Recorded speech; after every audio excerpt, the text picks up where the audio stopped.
Bonjour, ici Laurence, à nouveau Conficourt.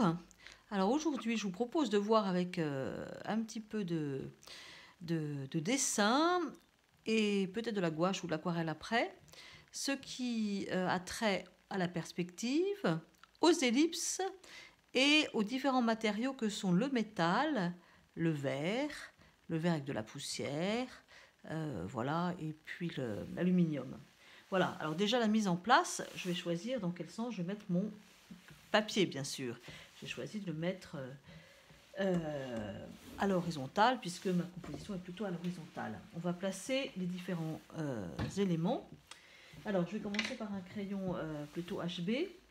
Je ne sais pas si vous avez exactement la même place que moi, mais je vous mettrai, de toute façon, je vous ferai une... Alors, ici, on a la grande boîte métal. Je vais faire un gros bloc, vous voyez, un gros bloc, un grand rectangle. Hein, c'est toujours les formes géométriques.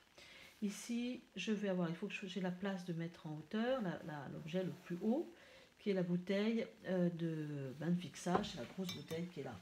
Voilà, donc en fait, vous voyez, j'ai fait un axe pour l'instant. Et sur cet axe, je vais installer un rectangle. Voilà, déjà, je commence à voir un peu ma bouteille. La bouteille qui est juste à côté, celle-ci, est un peu en retrait, un peu plus basse. Son ellipse est un peu plus basse. Et je vais aussi faire un rectangle.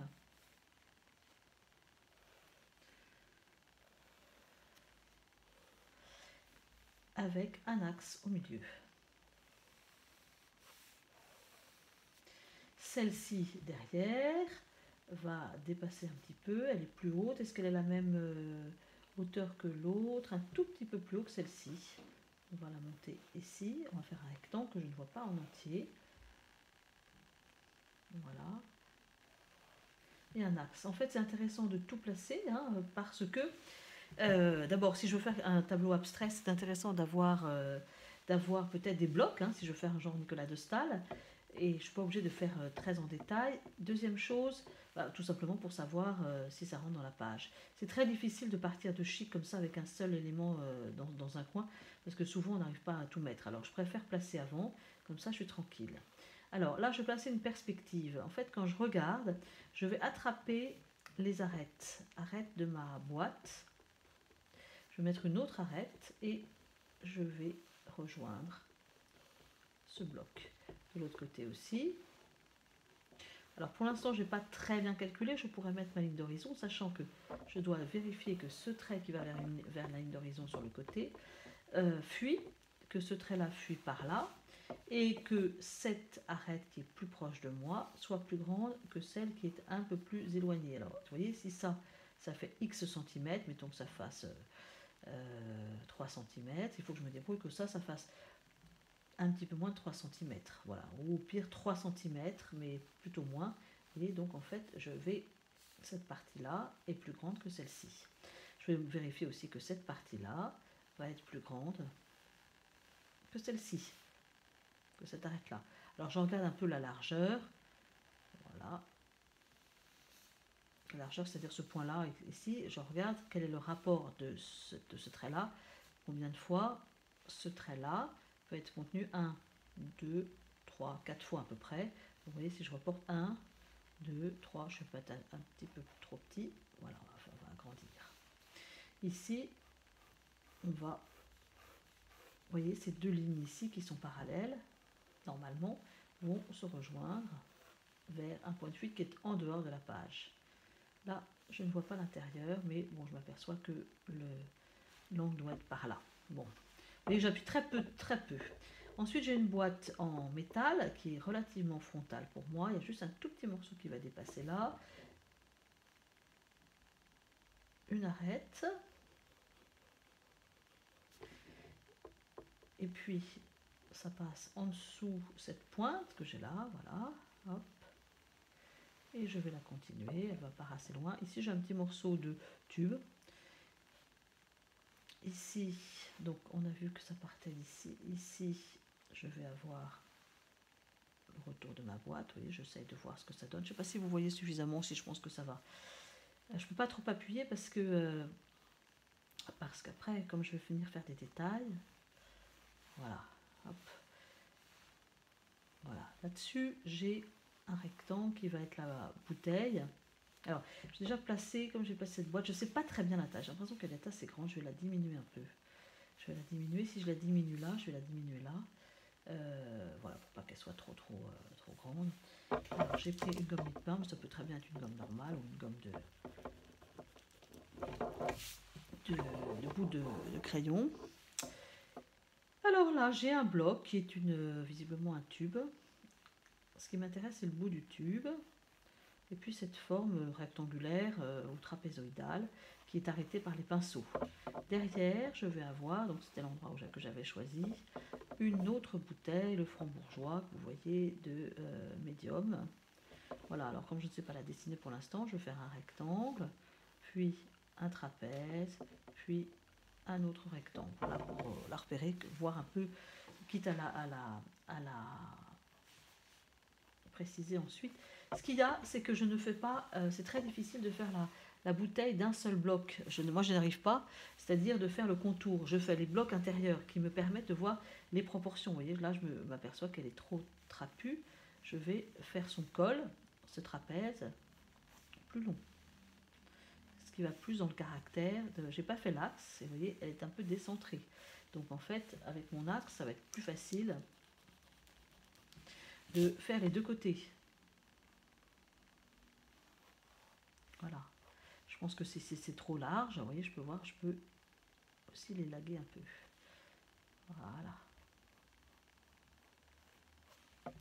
Je vais gommer de chaque côté.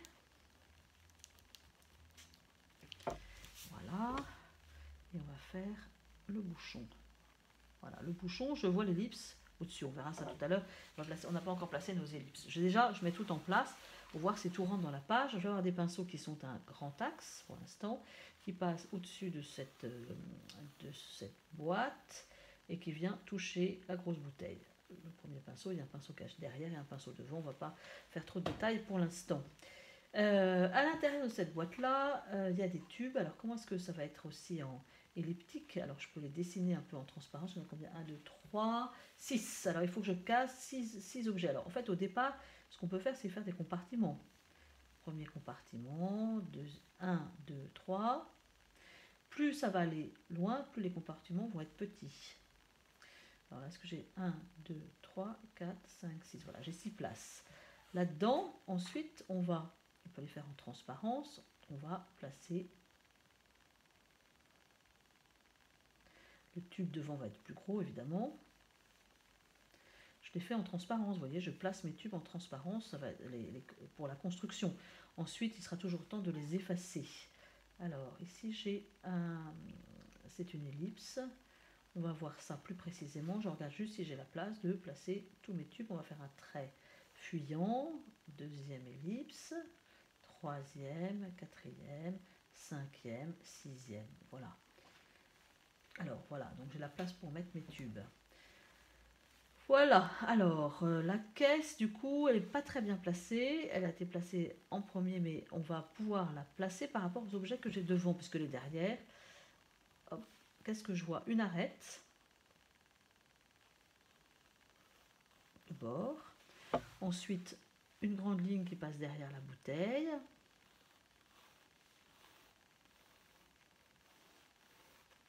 Voilà, ici c'est arrondi. Alors en fait je vais faire la ligne au-dessus qui est moins penchée tout simplement parce que elle est plus proche de la ligne d'horizon, parce que je suis au-dessus. Alors si l'arête, si c'est mon arête ici, il faut que l'arête qui soit là-bas soit moins grande. Donc je vais déjà faire la caisse entre guillemets et il est toujours temps d'arrondir les angles ensuite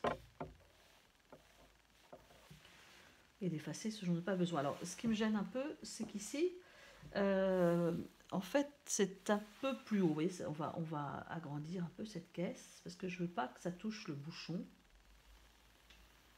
Donc on va agrandir un peu ça et je vais effacer cette ligne là parce que je vais avoir la place pour que alors vous voyez encore plus haut, donc on pourra l'agrandir après. Voilà, donc j'ai un schéma, peut-être qu'il faudrait mettre quelque chose ici, on verra après quand je vais mettre un taille crayon. Parce que ça, il n'y a rien ici, ça serait sympa de mettre un objet qui puisse, voilà, alors le taille-crayon. Alors ça, c'est comme une petite boîte qu'on va tronquer, c'est-à-dire qu'on va faire un petit rectangle en perspective. Alors, vous voyez ici, ça, ces deux lignes partent vers une ligne d'horizon qui est au-dessus, voire un point de fuite qui peut être... alors, le point de fuite, il peut être différent, il y en a plein de différents, mais c'est toujours sur la ligne d'horizon. Voilà, et ensuite, ce taille-crayon, je vais l'élaguer. Voilà, donc ça va disparaître. Par contre, il va y avoir une ligne ici. On va mettre un point.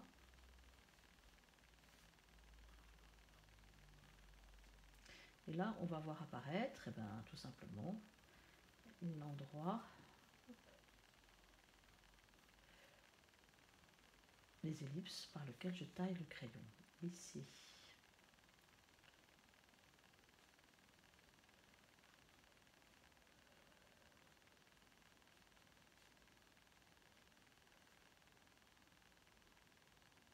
Voilà votre crayon. Après, on ira préciser, c'est métallique, donc ça va dans le sujet. Je ne sais pas si je vais le garder ou pas.